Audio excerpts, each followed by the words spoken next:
Welcome to Chroniclove, a supportive space for people with chronic illness. I'm Robin, a psychologist in New York City navigating the fallout of a breast cancer diagnosis some years in. And I'm on a personal journey to join together with others who have similarly found themselves facing life challenges in the wake of chronic illness. Together, with the generous humans you're about to meet, we welcome you into our discussions.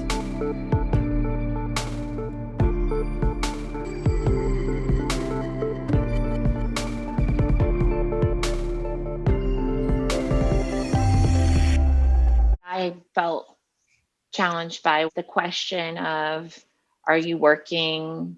You're not working.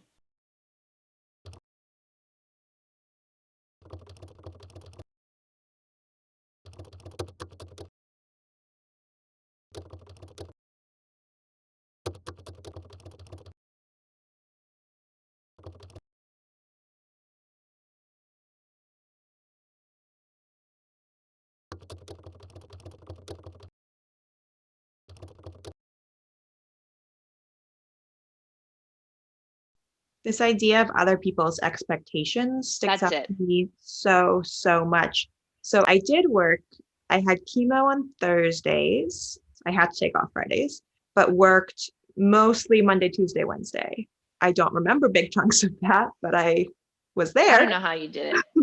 But, and for me, it was needing to keep some regularity in my life, needing to keep this part of my identity going. So for me, that mostly worked.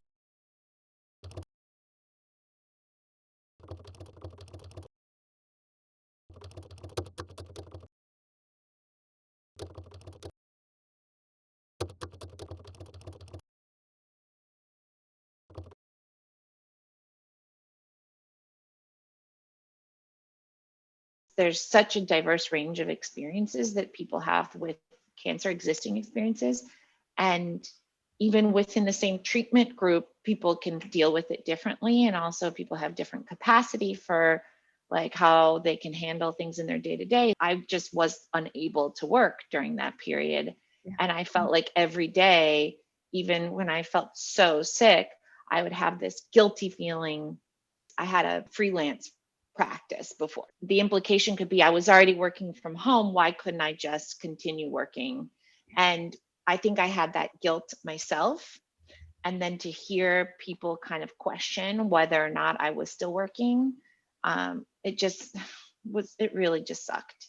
You know, I think I would assume that I'm being lazy because I couldn't work, yet somehow, you know, I could barely even like watch a television show. I would be staring at the wall sometimes. So I applaud people who are able to continue working.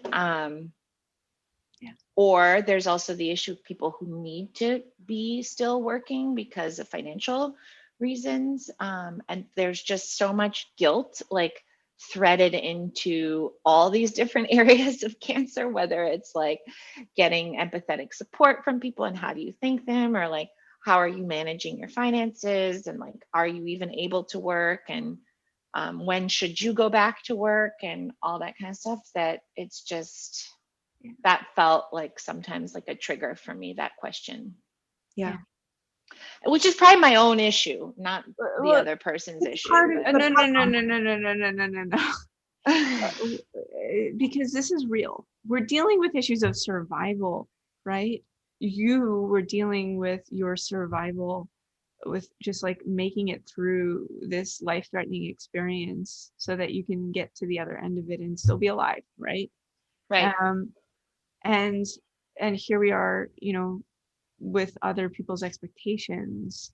Right. And it felt like that expectation felt more like, I don't know, like I guess I assumed it was like, maybe it would take your mind off things, or like it would give you something to do, or you wouldn't feel so sick if you know. And for me, it felt like from the minute that I was able, thank God, to have financial support in the way, and use some of my savings to kind of move, but mostly just financial support for my family, which was such a godsend.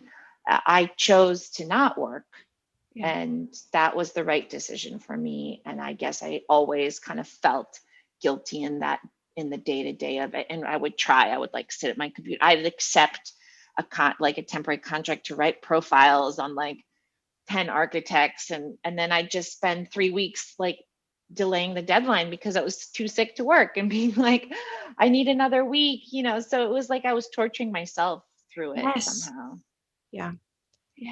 But I think the other thing sometimes is like recognizing as somebody in the support network or in the environment or interacting with somebody going through cancer treatment, that you just don't know what their treatment is and where they are in that phase. And there's actual like real logistical scenarios to not being able to work.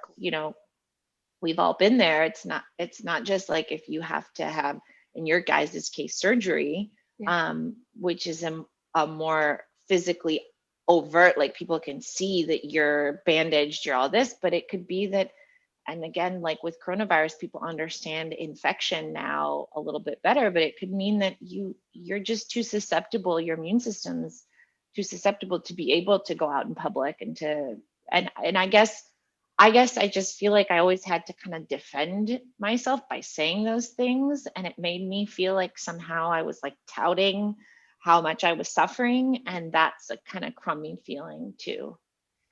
Have to kind of like when people don't understand, or maybe they minimize like what you're going through by accident, you end up feeling like either you have to let it go, or if you're in some way defensive over it because it's a trigger, because it's about work or it's about whatever, like being at someone's birthday party and you couldn't go, or you start to feel like you're defending yourself. And it's like, that's frustrating too, to feel like you have to defend somehow that you're physically incapable of doing something. It should be enough that you're going through treatment and you're unable to do something. I have to explain why. Just trust. Just that I'm making my decisions, that I'm making for good reason. Right. Yeah. Know that it wasn't easy to make these decisions. Yeah. If you're watching this and you're resonating with any of this, I just want to say that you should know that you're not in this alone. You're never in this alone. Ready? 1, 2, 3. Until next time, sending love. Until next time, sending love. Until next time, sending love.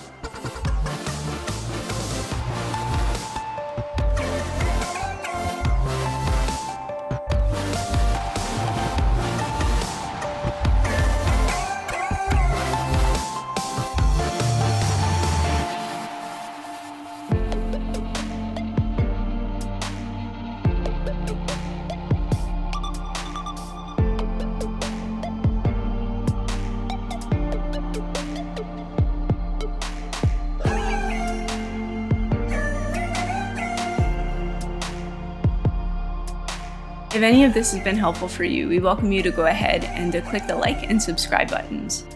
If you'd like to join us for a candid discussion about your experience with chronic illness, or if you'd like to connect to simply say hello, we welcome you to reach out through any of the social media platforms or through our website, and all of our information is listed below.